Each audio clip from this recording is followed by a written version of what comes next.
Assalamualaikum warahmatullahi wabarakatuh. Kembali lagi bersama channel kami, yang meriwayatkan kisah-kisah para aulia, para wali, para kekasih Allah Subhanahu wa Ta'ala.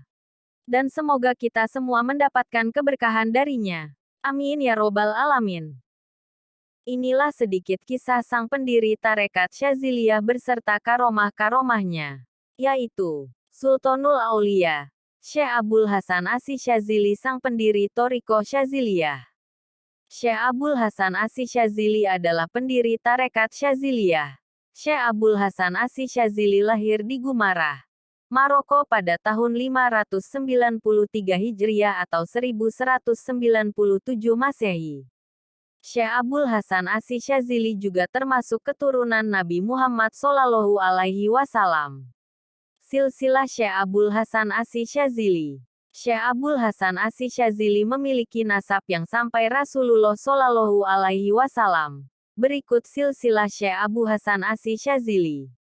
Abul Hasan bin Abdullah Abdul Jabbar bin Tamim bin Hurmus bin Hatim bin Kusyai bin Yusuf bin Yusya bin Wat bin Batal bin Ahmad bin Muhammad bin Isa bin Muhammad bin Hasan bin Ali bin Abi Thalib, suami Fatimah Az-Zahra radhiyallahu anhuma binti Rasulullah SAW. Ciri-ciri Syekh Abul Hasan Asy-Syadzili. Syekh Abul Hasan Asy-Syadzili adalah ulama karismatik. Beliau memiliki beberapa ciri-ciri, seperti berkulit sawo matang, berbadan kurus, perawakannya tinggi, pipinya tipis, jari-jari kedua tangannya panjang, lidahnya fasih serta perkataannya selalu baik. Tidak terlalu membatasi diri dalam makan dan minum. Selalu menasihatkan untuk bersikap moderat. Beliau selalu mengenakan pakaian yang indah saat masuk masjid. Tidak pernah memakai baju tambalan seperti yang dilakukan oleh sebagian sufi. Dan menyukai, memelihara sekaligus menunggangi kuda. Karomah Syekh Abul Hasan Asy-Syadzili. Syekh Abul Hasan Asy-Syadzili menempati Sultanul Aulia. Pada masanya, beliau dianugerahi banyak karomah sehingga tidak ada yang dapat menghitungnya kecuali Allah. Karomah beliau antara lain: 1. Allah menganugerahkan kepada Syekh Abul Hasan Asy-Syadzili seluruh kunci asma-asma sehingga apabila seluruh manusia dan jin menjadi penulis beliau, untuk menulis ilmu-ilmu beliau, mereka akan lelah dan letih. Padahal ilmu Syekh Abul Hasan Asy-Syadzili belum habis. 2. Akhlak Syekh Abul Hasan Asy-Syadzili sangat terpuji. Sifat mudah menolong dan kedermawanannya dari usia anak-anak sampai ketika berusia 6 tahun telah mengenyangkan orang-orang yang kelaparan pada penduduk negara Tunisia. Dengan uang yang berasal dari alam gaib, uang pemberian langsung dari Allah SWT kepada beliau. 3. Syekh Abul Hasan Asy-Syadzili didatangi oleh Nabiullah Khidir untuk menetapkan wilayatul azimah kepada beliau, menjadi seorang wali yang berkedudukan tinggi ketika beliau baru berusia 6 tahun. 4. Beliau bisa mengetahui batin isi hati manusia. 5. Beliau pernah berbicara dengan malaikat di hadapan murid-muridnya. 6. Beliau menjaga murid-muridnya meski di tempat yang jauh. 7. Beliau mampu memperlihatkan Ka'bah dari negara Mesir. 8. Beliau tidak pernah putus menjumpai Lailatul Qadar semenjak usia balik hingga wafatnya beliau sehingga beliau berkata, apabila awal puasa Ramadan jatuh pada hari Ahad maka Lailatul Qadarnya jatuh pada malam 29. Awal puasa Ramadan jatuh pada hari Senin maka Lailatul Qadarnya jatuh pada malam 21. Awal puasa Ramadan jatuh pada hari Selasa maka Lailatul Qadarnya jatuh pada malam 27. Awal puasa Ramadan jatuh pada hari Rabu maka Lailatul Qadarnya jatuh pada malam 19.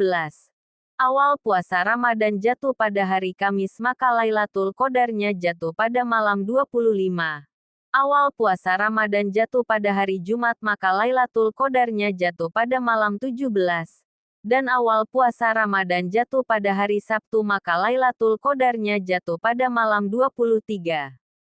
9. Barang siapa yang meninggal sama pada hari wafat dan dikuburkannya beliau maka Allah akan mengampuni seluruh dosanya. 10. Doa beliau mustajab. 11.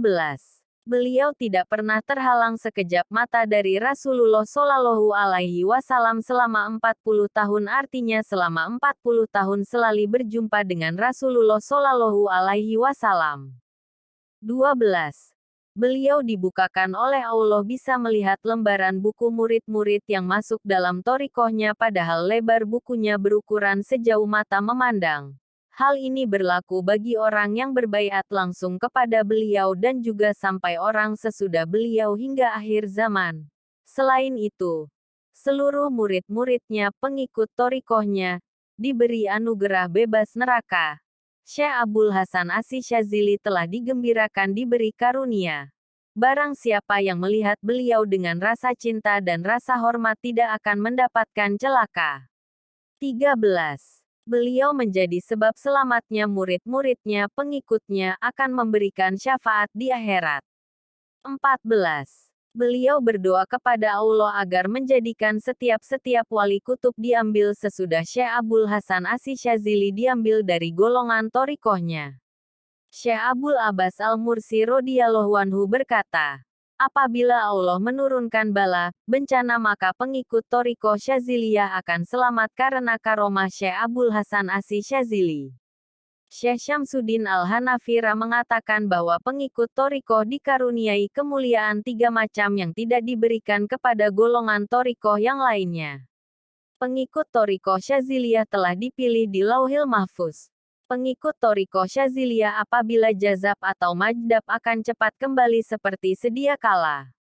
Seluruh wali kutub sesudah Syekh Abul Hasan Asy-Syadzili akan diambil dari golongan ahli thoriqoh Syadziliyah. 15. Apabila Syekh Abul Hasan Asy-Syadzili mengajar muridnya sebentar saja, sudah akan terbuka hijab. 16. Rasulullah memberikan izin bagi orang yang berdoa kepada Allah SWT dengan bertawasul kepada Syekh Abul Hasan Asy-Syadzili. Syekh Abul Hasan Asy-Syadzili wafat pada 1258 Masehi di Humaitsara, Mesir. Allahu a'lam.